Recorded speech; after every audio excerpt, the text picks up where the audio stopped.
Nah,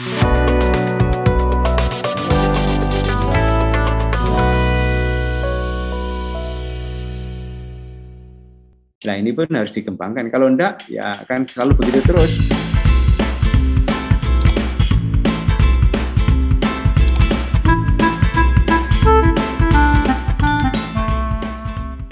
Kalau kita lihat nih Prof, setiap menjelang hari besar keagamaan, biasanya kan tadi Prof juga sebutkan harga daging sapi itu kan melonjak naik nih Prof ya. Padahal masyarakat yang mengkonsumsi juga bertambah begitu. Artinya bertambah karena itu kan hari besar keagamaan yang akan menyajikan sesuatu yang terbaik begitu ya bagi saudara-saudara yang lain. Menurut Prof Ali ini seperti apa kebijakan yang harus dibenahi dalam hal ini Prof? Artinya kan ini kan semacam proyek rutin gitu Prof. Kok kayaknya tiap kali mau hari besar keagamaan, harga daging sapi itu naik begitu. Padahal seharusnya kan sudah bisa diantisipasi begitu ya. Apalagi kemarin pemerintah menyebutkan ini ada harga itu nyampe 140.000 per kilo gitu. Iya Prof.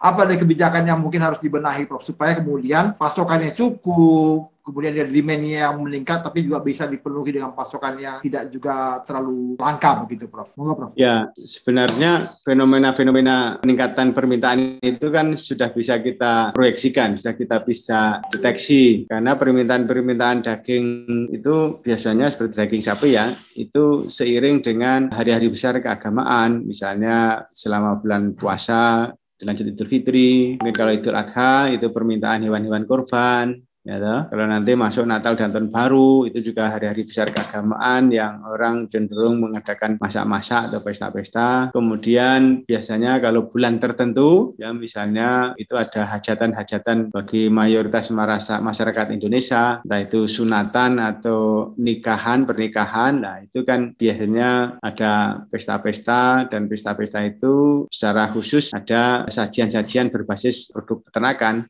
daging ayam, daging sapi. Nah, ini pasti permintaan naik. Nah, momentum-momentum tersebut mestinya sudah bisa diantisipasi atau direncanakan. Perencanaan itu memang sebaiknya ya jangkanya itu jangan terlalu mepet. Misalnya, tahun 2022 misalnya, ada momentum apa saja, perkiraan kebutuhannya berapa, nanti dari mana lah. Jauh hari sebelumnya harus disiapkan, ya, termasuk fungsi-fungsi koordinasi yang ada di pemerintahan, itu untuk melakukan koordinasi siapa mengerjakan apa, bagaimana misalnya kalau harus impor, kan harus ada izin-izin impor, kan impor juga tidak instan juga, toh. Misalnya mendatangkan produk dari negara lain, kan tidak juga bisa instan. Nah, fungsi-fungsi perencanaan inilah saya kira yang perlu dilaksanakan secara tertib dan disiplin dengan data-data yang relatif lebih mendekati dengan kenyataan, ya, mendekati dengan realitas. Itu akan sangat membantu supaya tidak terjadi gejolak nanti, supaya suplainya ada, barangnya ada. Nah, saya kira tahun ini patut bersyukur dan beruntung karena pemerintah telah berhasil mendirikan atau membuat kelembagaan baru yang namanya Badan Pangan Nasional. Bappenas. Struktur organisasinya juga sudah mulai dibangun, kepalanya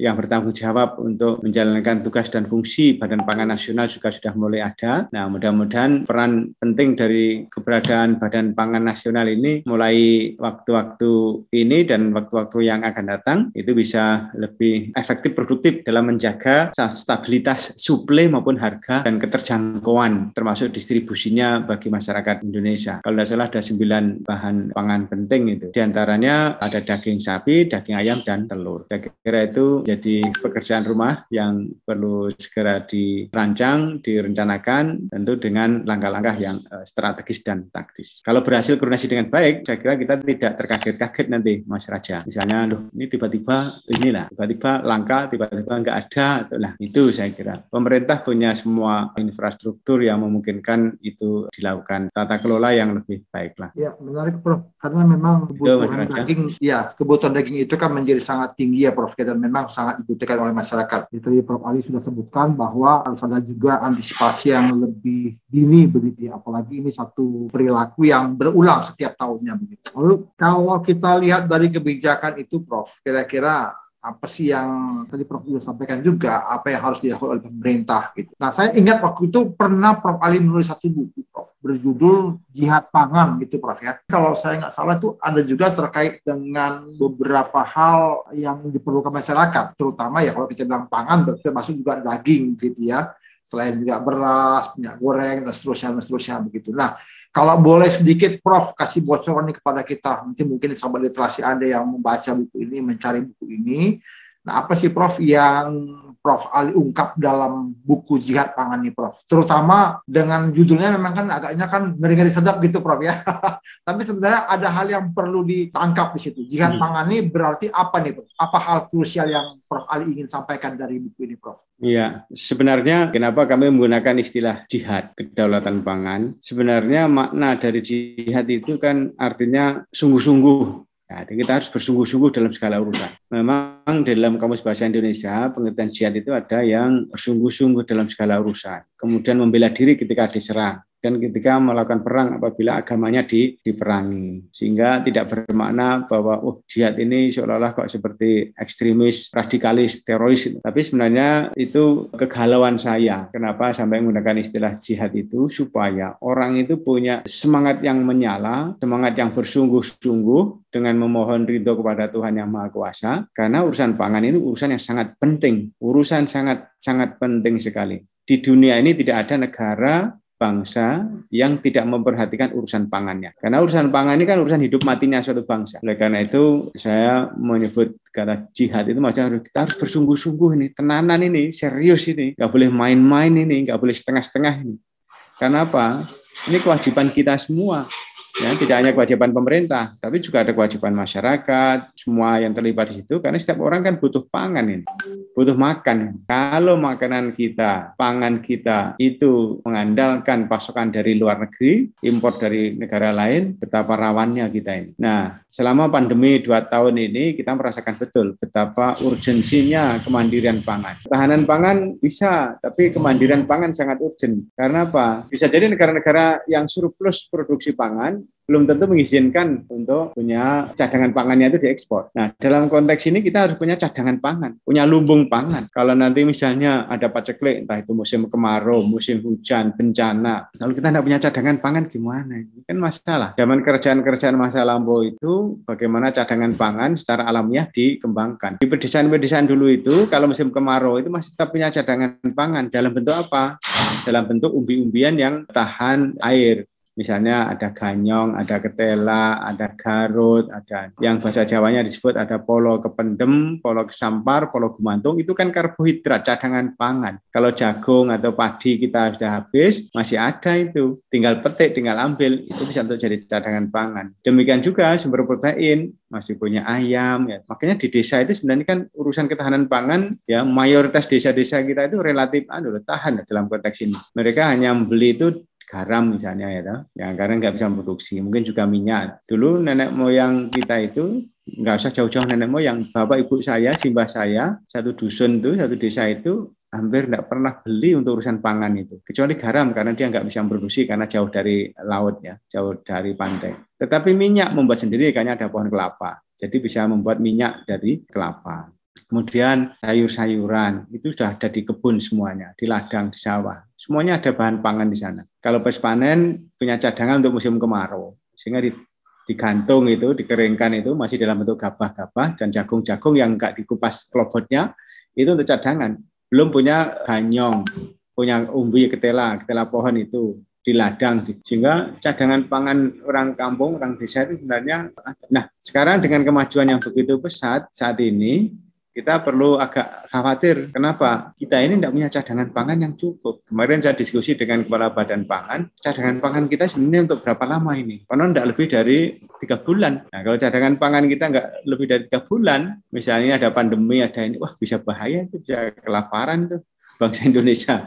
Nah, maka jihad kedaulatan pangan itu sebenarnya ultimate goal-nya kita siapapun, warga bangsa negara sebagai apa, posisi apa, itu harus sungguh-sungguh memperhatikan masalah pangan ini. Nah, apa yang dibicarakan di dalam buku yang kami gagas bersama-sama Bapak Ibu akademisi di UGM itu, dengan berbagai pendekatan, Itu hasil diskusi ya, kemudian kita kompilasi, kemudian kita bukukan. Ide-ide bagaimana kedaulatan pangan ini bisa diwujudkan. Mewujudkan kedaulatan pangan salah satu caranya adalah berjihad, bersungguh-sungguh ini. Oleh karena itu ada lima langkah atau 5 gerakan, ada 5 program besar yang harus ditempuh supaya kita itu bisa berdaulat, minimal bisa mandiri untuk urusan pangan. Yang pertama komitmen politik ya. Kita harus ada punya komitmen politik untuk urusan pangan ini. Komitmen politik diwujudkan dengan sinergitas kebijakan yang memadai. Tadi misalnya tentang tata kelola data, tata kelola impor, tata kelola kebutuhan, supply demand, itu adalah membutuhkan komitmen politik dan sinergitas kebijakan. Kebijakannya harus bersinergi antar kementerian, antar lembaga, dan sebagainya, supaya tidak tumpang tindih, tidak duplikasi, tidak mengulang-ulang, ya, supaya efisien,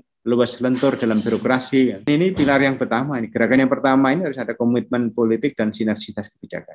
Ya, alhamdulillah tadi Badan Pangan Nasional merupakan salah satu bentuk komitmen politik turunan dari perintah undang-undang terkait dengan pangan. Yang kedua, ini kita perlu membicarakan bagaimana adanya lahan dan air itu dioptimalkan fungsi dan keberadaannya. Jangan sampai ada lahan tidur, jangan sampai ada air yang mubadir mengalir tanpa difungsikan. Kalau seandainya ada air mengalir, sebenarnya masyarakat, petani itu bisa memanfaatkan untuk apa? Tebar ikan. Ikan kan sebagai salah satu sumber bahan pangan juga. Jadi optimalisasi pemanfaatan lahan dan air untuk produksi pangan. Kalau ada lahan-lahan nganggur yang barangkali ada dikuasai oleh pihak-pihak tertentu dan dibiarkan kosong nganggur, istilahnya bero, itu seharusnya segera diambil alih itu untuk produksi pangan. Jangan sampai lahan kosong itu mubadir. Kalau nggak ditanami kan mubadir itu. Padahal misalnya ditanami rumput aja bisa digunakan untuk menggembalakan sapi. Sapi nanti menghasilkan anak, menghasilkan daging sapi. Coba kalau ada lahan kosong nganggur itu, ini harus ada gerakan penyadaran bahwa optimalisasi lahan dan air itu sangat penting. Jangan sampai ada lahan kosong, lahan nganggur ya. Kalau lahannya sempit, ya kita optimalkan dengan tumpang sari atau sistem tumpang sari vertikal misalnya, sehingga lahan sempit pun bisa digunakan untuk memproduksi pangan. Kemudian yang ketiga, ya ini terkait dengan langkah-langkah strategis yang harus dilakukan berupa kita harus mencoba mandiri dalam proses produksi pangan. Kalau yang kedua tadi memanfaatkan lahan dan air, yang ketiga itu harus mandiri dalam proses produksi. Proses produksi itu apa? Jelas bahan pangan membutuhkan bibit, membutuhkan pupuk supaya bibit itu tumbuh kembang produktif. Nah, untuk itu dalam proses produksi pangan ini bibit harus diperhatikan, pupuk juga harus dikembangkan. Kemudian infrastruktur pendukung itu misalnya apa? Irigasi, ya, kemudian pasca panen, penyimpanan, logistik.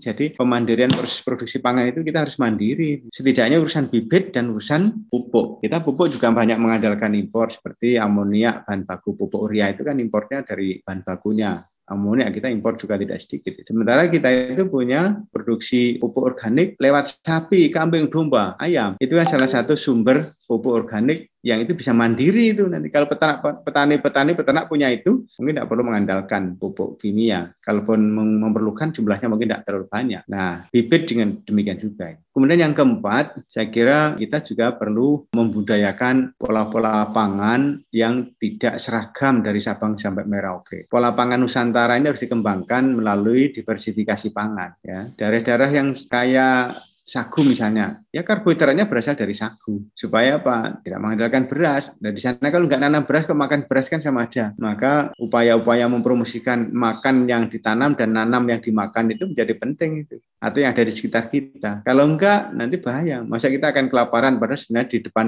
kanan kiri rumah itu ada bahan pangan. Contohnya sagu itu misalnya. Kalau nggak ada beras, wah kita nggak mungkin. Padahal kita nggak nanam beras, misalnya nggak nanam padi di sekitar sana. Nah, ini salah satu pola pangan Nusantara itu mengandalkan kekuatan lokal. Demikian juga promosi kuliner dan sebagainya ini yang mengandalkan potensi lokal harus dikembangkan. Karena apa? Kalau enggak, misalnya kita itu, wah kita promosi besar-besaran makan daging sapi, steak misalnya, steak dan steak. Padahal steaknya dari impor. Ya. Daging sapi kita kalau dibuat steak masih alot. Maka diversifikasi pangan dengan cara apa? Oh kalau demikian, kalau makan daging sapi lewat bakso, lewat dendeng, lewat abon, lewat rendang, Itu kan kearifan lokal. Itu harus kita promosikan supaya kita tidak menjadi tergantung. Ini dari pendekatan aspek konsumsi, aspek konsumen. Jadi melalui kuliner, pengembangan kuliner, pengembangan pola-pola diversifikasi pangan, ya, tidak hanya tunggal, hanya beras-beras dan beras, karbohidratnya bisa dari umbi-umbian, dari yang lain-lain yang ada di sekitar kita. Nah, yang kelima, ya ini saya sebut sebagai pilar yang kelima dalam konteks upaya bersungguh-sungguh dalam mewujudkan kedaulatan pangan Indonesia adalah penguatan kelembagaan dan jaringan pangan. Kalau kita tidak punya jaringan pangan, mana yang produksi berlebih, gitu, nah mana yang produksi kurang, itu harus ada jaringannya itu. Nanti untuk logistik supply demand. Nah, kelembagaannya perlu diperkuat. Mungkin lembaga petani, lembaga perbankan, lembaga penelitian, pendidikan untuk mensupport semua proses itu. Proses untuk menuju ke kemandirian dan kedaulatan pangan. Kalau kita tidak punya dukungan jaringan dan juga kelembagaan yang kokoh kuat untuk mendukung kemandirian pangan, ya nanti wassalam. Misalnya ada produksi berlebih karena hasil panen itu kan mudah rusak. Sebagaimana sering terjadi, cabai misalnya, panen raya harga anjlok. Pas kemarau, pas nggak panen, kebutuhan namanya rumah tangga itu kan hampir setiap hari membutuhkan cabai untuk bahan baku masak, sambal dan sebagainya. Mesti harus ada kelembagaan dan jaringan yang mengolah, misalnya ada enggak industri yang mengolah cabai menjadi tepung cabai, menjadi saus cabai. Nah, ini pun harus dikembangkan. Kalau enggak, ya akan selalu begitu terus. Musim panen harga jatuh, produk melimpah karena mudah rusak. Akhirnya nggak laku, akhirnya kebuang. Kan mubadir sekali lagi. Nah, ini semua perlu komitmen tadi, komitmen politik dari atas dan sinergitas kebijakan, memanfaatkan lahan dan air, proses produksinya harus kita berusaha mandiri, khususnya dari bibit dan pupuk. Dari aspek konsumen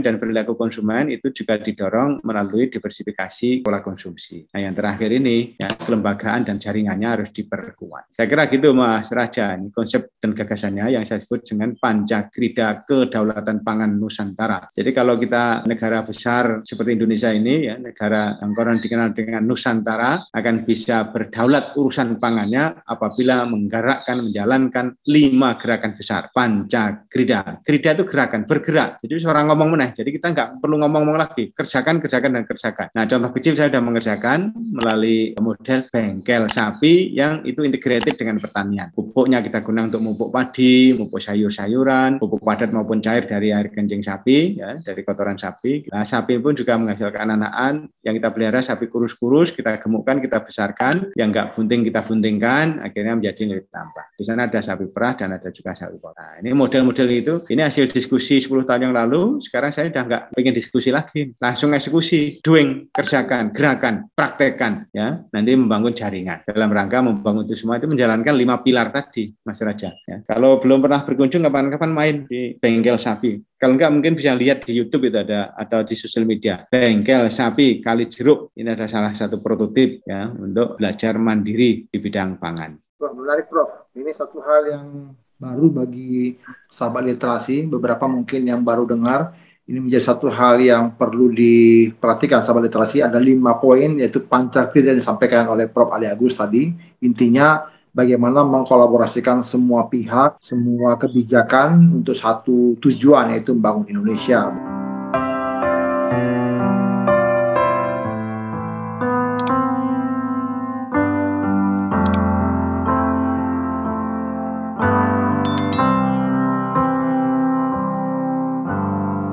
Another summer day is coming on away in Paris and Rome. I wanna go home.